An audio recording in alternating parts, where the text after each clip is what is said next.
Alain Krivine, de son côté, estime que hier soir, Georges Marchais s'est livré à un odieux chantage.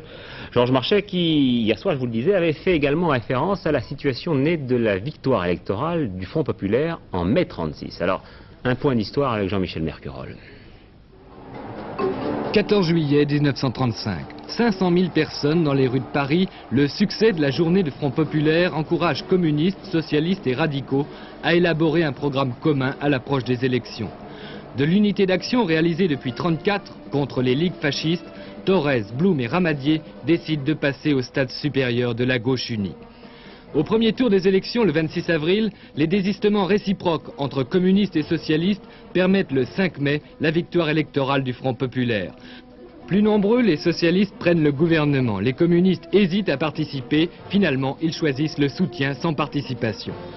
Le 11 mai, la première grève éclate. Elle fait tache d'huile. L'agitation s'alimente de l'espoir de changements immédiats que le succès électoral a fait naître. Pour la première fois, les ouvriers occupent leur usine jour et nuit. Le 7 juin, Blum convoque patrons et syndicats. Les accords Matignon sont signés dans la nuit et c'est l'explosion de joie. Les concessions vont plus loin que le programme de Front Populaire. Les salaires, la semaine de 40 heures, les congés payés, les conventions collectives, les délégués du personnel.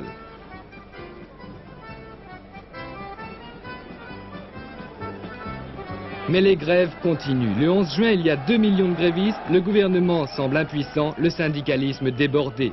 Le 12 juin, Maurice Thorez, secrétaire du PCF, déclare « Tout n'est pas possible maintenant, il faut savoir arrêter une grève ».